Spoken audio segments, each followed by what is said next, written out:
The same guy, different font syndrome. How many times have I heard this story? Olivia, I met this amazing guy. It's different this time. We have this insane connection. 3 months later, you're in my comments saying, he pulled away, he gaslit me, he's just like my ex. You aren't dating different people. You are dating the same person in a different font. Maybe the last one was loud and this one is quiet, but the dynamic? It is identical. Why do you act like a heat-seeking missile for toxicity? It's because of a lie you've been sold called comfort. You think it means peace. If you grew up in a house where love was chaotic, where you had to earn affection, then chaos doesn't feel like danger to you. Chaos feels like home. It feels normal. When you meet a man who is actually healthy, someone who is consistent, who doesn't play mind games, your brain panics. It says, something is wrong. Where is the anxiety? You confuse that lack of anxiety with a lack of chemistry. You say, he's nice, but I'm just not feeling a spark. What you're really saying is, he's nice, but he's not triggering my childhood trauma, so I don't know how to relate to him. The boredom trap. This keeps more women single than any other factor. You are addicted to the roller coaster. You have conditioned your nervous system to believe that love is only real if it hurts a little bit. When you are with an emotionally unavailable partner, you are essentially a gambling addict sitting at a slot machine. You pull the lever, nothing. You pull again, nothing. You pull again, ding, ding, ding, a crumb of affection, a text message at 2 a.m., a weekend where he acts like he actually loves you. That hit of dopamine is so powerful because it was unpredictable. It is called intermittent reinforcement, and it is the most addictive pattern in human psychology. Now, imagine you walk away from the slot machine and you get a job with a steady paycheck. Every 2 weeks, the exact same amount hits your account. No surprise, just stability. To an addict, that feels boring. To a healthy person, that feels like peace. You are rejecting good partners because they offer you a steady paycheck of love, and you're sitting there saying, but I miss the slot machine. I miss the rush of not knowing if he loves me today. You have to rewire your brain to understand that boredom is safe. In the beginning, a healthy relationship should feel a little boring. It should feel calm. There shouldn't be a mystery to solve. The chemistry lie. This brings us to the biggest scam in modern dating, the concept of the spark. If there's no spark on the first date, cut them loose. Here is the raw truth. Immediate, intense chemistry is usually a warning sign. That lightning bolt, can't eat, can't sleep, obsessed after 1 hour feeling, that is not your soul recognizing its mate. That is your trauma recognizing a familiar dynamic. Your subconscious mind is a matching engine. It is constantly scanning the room for someone who matches the template of love you learned as a child. If your template for love involves earning it, you will be chemically repelled by men who give it freely. You will feel the ick when a guy is too nice, but you will feel magnetic attraction to the guy who makes you work for it. And while you're busy chasing that spark with Mr. Unavailable, you're walking right past the guys who could actually make you happy. The anatomy of the ick. Let's talk about the ick. Social media loves to joke about it. He wore the wrong shoes, I got the ick. He used the wrong emoji, I got the ick. Sometimes your gut is right, but often, if you have a history of toxic relationships, the ick is actually your defense mechanism sabotaging a good thing. When a healthy man shows up and is vulnerable, ick. When he's available and eager to see you, ick. Why? Because intimacy is terrifying to you. Real intimacy, where there are no games, no walls, and no chase, requires you to be seen. It requires you to be vulnerable without a shield. It is much safer to chase the guy who is running away, because as long as you're chasing, you don't have to be vulnerable. You just have to perform. You are choosing the bad boy, not because he's exciting, but because he's safe. He's safe because he'll never actually get close enough to hurt the real you. He will only hurt your ego. A good man, though, a man who actually sees you, he has the power to break your heart for real, and that terrifies you. So you get the ick and you run back to the slot machine. The origin story. Now that we've admitted you are addicted to the chaos, we have to look at why. Why would a rational, intelligent, successful woman choose anxiety over peace? It is because you are trying to heal a ghost. Psychologically, we don't just pick partners based on who they are, we pick partners based on who we were when we were children. If your father was distant and critical, your love template equals distant and critical. If your mother was volatile and emotional, your love template equals volatile and emotional. Here is the tragedy. When you meet a man who is warm, accepting, and emotionally steady, your subconscious rejects the file.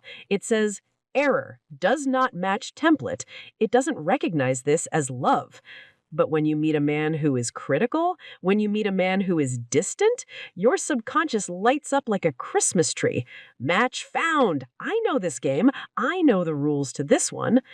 You enter these relationships not because you enjoy suffering, you're not a masochist. You enter them because you have a subconscious arrogance. You believe that this time you can change the ending. You are using your dating life to retroactively try to fix your childhood. You are hiring these men to play the role of your parents so you can finally win the approval you never got back then. But you will never get a different ending with the same character. If you cast a man who cannot love you, he will not love you. No matter how well you perform, no matter how perfect you look, no matter how much you cook for him. The Detox Protocol. So, how do we break this? First, you have to accept the detox phase. When you stop eating sugar, fruit tastes sour. When you stop drinking coffee, you get a headache. And when you stop dating toxic men, you will feel bored. You are going to go on a date with a nice guy, a guy who texts back, a guy who asks questions, a guy who is kind to the waiter, and you will feel flat. You will go home and tell your friends there was no spark. I need you to sit in that boredom. I need you to marinate in it. That flatness is simply the absence of panic. That is what safety feels like to a nervous system that has been running a marathon for 20 years. Here is your new strategy. This is the protocol for breaking the cycle. Step 1, fire your gut. I know this goes against everything you've been told. Trust your gut. Follow your intuition. Absolutely not. Not right now. If your gut has led you into 5 toxic relationships in a row, your gut is compromised. Stop listening to your gut. Start using your prefrontal cortex, the logical, executive part of your brain. Evaluate a man based on data, not feelings. Does he do what he says he will do? Does he respect your time? Is he financially responsible? Does he handle conflict without attacking your character? If the data is good, but the spark is low, you go on a second date. You give the chemistry time to grow. Real love is a slow burn, not an explosion. Explosions leave wreckage. Slow burns keep you warm.